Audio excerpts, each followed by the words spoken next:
Hadirin penonton, kini kita masuk ke sesi kedua. Di bagian ini akan ada pertanyaan yang harus dijawab oleh masing-masing pasangan kandidat dalam waktu tertentu. Perbedaannya adalah kemudian jawaban-jawaban tersebut akan harus saling ditanggapi oleh pasangan kandidat lainnya yang pada intinya boleh melakukan kritik ataupun argumen jika berbeda ataupun menunjukkan dengan lebih jelas mengapa program yang dimiliki lebih unggul dibanding yang lainnya. Sudah jelas para paslon? Baik. Hadirin, inilah sesi kedua. Kita dengarkan dulu pertanyaannya. Rasio ketimpangan antara yang kaya dan miskin di Jakarta adalah salah satu yang tertinggi di Indonesia. Tingkat kemiskinan sendiri juga relatif masih belum bergerak turun. Pertanyaannya kepada paslon nomor 1. Dalam waktu 2 menit, jelaskan langkah yang akan Anda ambil untuk solusi masalah tersebut, terutama dalam menciptakan lapangan pekerjaan dan mengurangi dominasi penguasaan aset agar ketimpangan dan kemiskinan bisa secara konkret dikurangi. Silakan.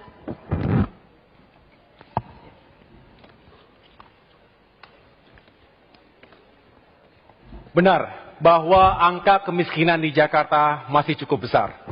Ada 360.000 atau 128.000 keluarga yang tergolong miskin dan kurang mampu. Disitulah mengapa Agus Silvi menawarkan program bantuan langsung sementara. Ingat, sementara. Ini artinya adalah memberikan bantuan meyakinkan keluarga miskin dapat makan. Kami berkeliling, bergerilya ke lapangan, menemui banyak masyarakat yang makan sehari-hari pun masih sulit.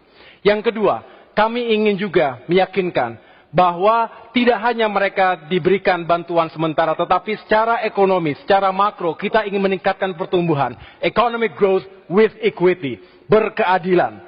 Karena dengan pertumbuhan yang baik, maka akan menggerakkan, akan tercipta lebih banyak lagi lapangan pekerjaan. Disitulah kita bisa menyerap angka pengangguran terbuka saat ini dan mengurangi pengangguran. Di samping itu juga, kita memiliki bantuan atau skema bantuan dana bergulir, modal usaha tanpa bunga yang tepat sasaran dengan pendampingan dan diharapkan dapat mengembangkan UMKM sekaligus mengurangi pengangguran juga. Ini kita harapkan dapat mengurangi pengangguran cukup signifikan selama 5 tahun ke depan. Yang ketiga, kita juga ingin dengan program-program infrastruktur yang kita angkat, yaitu program rumah rakyat untuk mengatasi backlog perumahan 300.000 unit di Jakarta. Ini harapannya juga semakin menyerap tenaga kerja. Dari program yang kami tawarkan tersebut, paling tidak ada 114 item unit usaha yang bergulir. Ini adalah sebagai ripple effect dari program-program tersebut. Dengan demikian, kita berharap bahwa lapangan pekerjaan di Jakarta semakin terbuka, masyarakatnya semakin baik, memiliki daya beli yang baik pula, dengan sendirinya ketimpangan akan menurun. Kita tahu bahwa masalah ketimpangan, Gini rasio masih cukup tinggi, dan ini harus kita selesaikan dengan cara menarik simpati dari mereka yang sudah luar biasa hidupnya untuk membantu saudara-saudara kita yang lemah. Terima kasih. Saya berikan pertanyaan yang sama kepada paslon nomor 2. Dalam waktu 2 menit, jelaskan langkah yang akan Anda ambil untuk solusi masalah ketimpangan sosial dan kemiskinan, terutama dalam menciptakan lapangan pekerjaan dan mengurangi dominasi penguasaan aset, agar hal tersebut secara konkret bisa dikurangi. Silakan. Ya, memang kita akui, Gini rasio di DKI lebih tinggi daripada nasional. Tapi kita jangan lupa, tahun 2013 ketika kami masuk ke DKI, perbedaan Gini rasio di DKI dengan nasional itu jauh sekali, 0,43 dan 0,41. Nah sekarang kita sudah 0,41 dan 0,4. Lalu kita juga mengatakan pengangguran juga sama. Ketika kami masuk 2013, pengangguran itu 8,3%. Sekarang jadi 6%. Nah nasional itu hanya turun dari 5 ke 5 saja. Jadi itu yang kita harus melihat, gap yang berhasil kami turunkan begitu luar biasa. Orang bertanya, kok bisa? Bisa diturunkan, padahal Jakarta orang miskin selalu ada sama kita. Orang dari luar kota akan tetap datang, tetap terhitung miskin. Karena kami melaksanakan 6 program. Jaminan kesehatan, ini adalah tanggungan semesta. Siapapun mau masuk kelas 3 kami tanggung. Jaminan sekolah, sampai kuliah. Tahun lalu kita sediakan 18 juta. Yang untuk bisa lolos di perguruan tinggi negeri. Lalu jaminan perumahan, hanya 5.000 sampai 15.000 per hari. Lalu kami jaminan transportasi. Orang dengan gaji UMP yang tinggal di rumah susun, tidak bayar transport. Kami telah menambah 2 kali lipat, 55 trayek baru supaya ini murah. Lalu apa yang kelima? Sembako. Harga beras menurut laporan Bank Indonesia paling stabil 5 tahun terakhir. Karena kami memanfaatkan BUMD bekerja dengan baik. Memang cabai masih belum. Yang keenam, kami menawarkan modal usaha dengan pola bagi hasil. Kami modalin semua. Nanti begitu dapat hasil, kurangin biaya. Yang kerja dapat 80%. 20% untuk kami. Yang setelah anggotanya banyak, 20% ini akan ditaruh di koperasi. Jadi kami tidak setuju melakukan bantuan langsung tunai. Karena itu tidak mendidik. Kami seperti orang tua yang mendidik anak yang rajin harus kerja, yang tidak rajin tidak boleh dapat. Demikian program yang mata siswa itu semua. Saya langsung pertanyaan yang sama kepada paslon ketiga. Dalam waktu 2 menit, jelaskan langkah yang akan Anda ambil untuk solusi masalah ketimpangan sosial dan kemiskinan, terutama dalam menciptakan lapangan pekerjaan dan mengurangi dominasi penguasaan aset, agar hal tersebut bisa secara konkret berkurang. Bila tadi kita dengar, pasangan calon pertama memberikan ikannya, pasangan calon kedua memberikan kailnya. Ikan dan kail baik diberikan, tapi jika kolamnya masih ada, bagian kami menyiapkan, memastikan kolamnya masih tersedia. Di sini penting, apalah artinya ikan dan kail bila kolamnya habis? Karena itu justru yang menjadi penting bagian kita adalah kita tidak mendekati masalah kemiskinan semata-mata sebagai masalah sosial, tapi masalah peningkatan kesejahteraan. Kami bukan memerangi kemiskinan. Pendiri republik ini tak pernah mengatakan memerangi kemiskinan. Mereka mengatakan memajukan kesejahteraan umum. Mereka mengatakan mencerdaskan kehidupan bangsa. Mereka tidak mengatakan memerangi kebodohan. Optimisme, pesan positif. Dan di sini yang kami hadirkan 44 pusat pertumbuhan ekonomi di Jakarta yang akan menumbuhkan lapangan pekerjaan. Karena itu program OKOC yang tadi disampaikan oleh Bang Sandi lebih dari sekedar menumbuhkan wirausaha. Ini adalah program untuk pertumbuhan ekonomi yang nanti akan menyiapkan lapangan pekerjaan.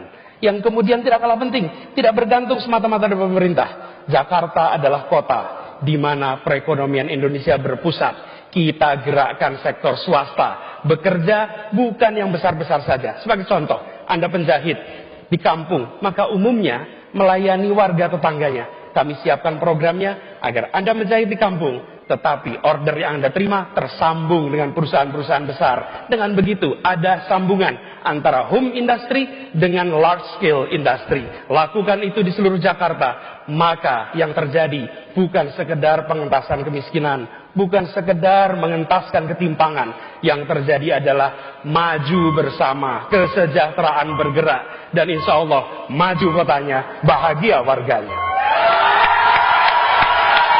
Ya, pasangan pendukung para paslon nomor 3 ditahan dulu. Kini terbuka ruang untuk para kandidat saling menanggapi. Akan dimulai dari paslon kedua. Silakan paslon kedua menanggapi pernyataan dari paslon ke-1 dan ke-3. Anda boleh melakukan kritik ataupun argumen ataupun menunjukkan dengan lebih jelas mengapa program Anda lebih unggul dibanding yang lain. Waktunya adalah 1,5 menit.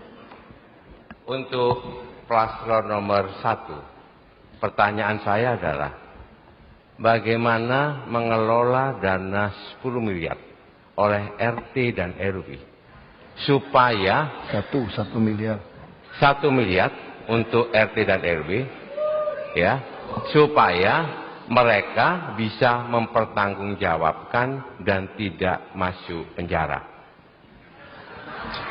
Untuk paslon nomor 3, kami memberdayakan warga masyarakat yang sekarang sudah eksis, ada 132 UMKM di Minang. Kita menyediakan dana 1 triliun rupiah. Sekarang bagaimana caranya menciptakan 200.000 pengusaha-pengusaha baru dan membutuhkan biaya yang sangat besar. Karena berdasarkan studi mengatakan bahwa binaan itu hanya 10% yang berhasil.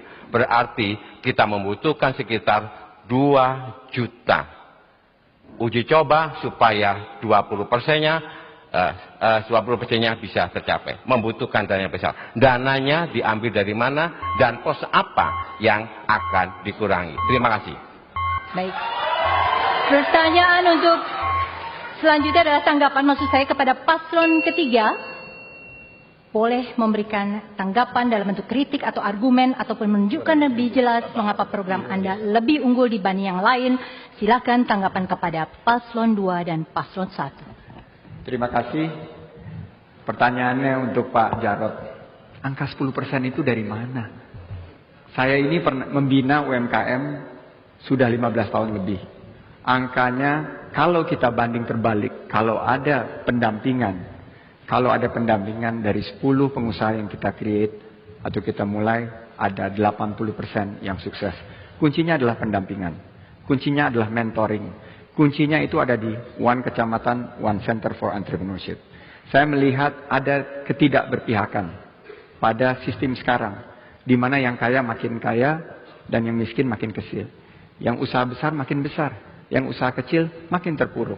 Nah, di sini saya melihat Ibu Nur Hayati di Bukit Duri. Dia tadinya berjualan nasi uduk 12 liter sehari. Tapi karena kebijakan daripada Pemprov sekarang yang tidak memastikan lahan usaha, tidak memberikan permodalan, tidak memberikan pendampingan, akhirnya dia harus terus-menerus tergerus usahanya. Ini yang membuat saya terenyuh, dan menurut saya program kami OKOC bisa menciptakan 200.000 lapangan pekerjaan baru. Saya punya pengalaman. Saya pernah membina beberapa komunitas. Dalam terakhir kali, 2 minggu terakhir, sudah 1.500 pengusaha yang lahir melalui program OKOC. Terima kasih, maju kotanya, bahagia warganya. Baik. Berikutnya saya berikan kesempatan kepada paslon 1 untuk menanggapi. Boleh melakukan kritik sekali lagi ataupun argumen atau menjelaskan mengapa program Anda lebih unggul dibandingkan paslon yang lain, paslon 2 dan 3 dalam hal ini. Terima kasih Mbak Ira. Setahu saya sesi ini belum bertanya tetapi menanggapi tadi apa yang tadi sudah kita sampaikan. Sehingga saya ingin menanggapi apa yang tadi disampaikan oleh paslon 2 dan 3. Yang pertama begini, kalau ada pemimpin yang ingin membantu rakyatnya berdasarkan konstitusi, membantu rakyat miskin, dianggap membodohi, saya pikir itu tidak punya hati. Karena konstitusi kita mengatakan bantulah mereka yang sulit sekali hidupnya. Dan disinilah keterpanggilan kami untuk membantu mereka. Ingat, sementara. Dan biayanya ataupun anggarannya pun sangat terukur. 400.000 sebulan, 5 juta setahun, dikali 128.650 miliar. Tidak ada apa-apanya dengan 70 triliun APBD kita. Tidak ada program bagi-bagi uang. Bagaimana mereka bisa memegang kail kalau untuk ngambil ikannya pun tidak bisa. Ini adalah masalah kemanusiaan. Jangan membiarkan rakyat kita mati kelaparan karena kita tidak peduli pemimpinnya. Yang kedua, program semacam ini tidak unik di Indonesia. Negara-negara G20, baca Brazil, baca India, baca Amerika Serikat, memiliki skema seperti ini juga. Namanya bisa direct cash transfer atau food subsidy. Apapun namanya, tetapi ada intervensi yang dilakukan oleh pemerintah terhadap mereka yang hidupnya sangat sulit, yang untuk makan sehari-hari pun tidak menentu. Inilah keterpanggilan kita semua ketika pergi ke lapangan, ke daerah-daerah yang sangat sulit hidupnya, maka kami benar-benar ingin menghadirkan jawaban untuk mereka semua. Terima kasih. Baik, terima kasih. Baik, terima kasih. Hadirin penonton, dimanapun Anda berada, jawaban dari paslon 1 tadi mengakhiri segmen kedua kita. Kita masih punya 4 segmen. Tetaplah bersama kami di debat perdana pemilihan gubernur dan wakil gubernur DKI Jakarta.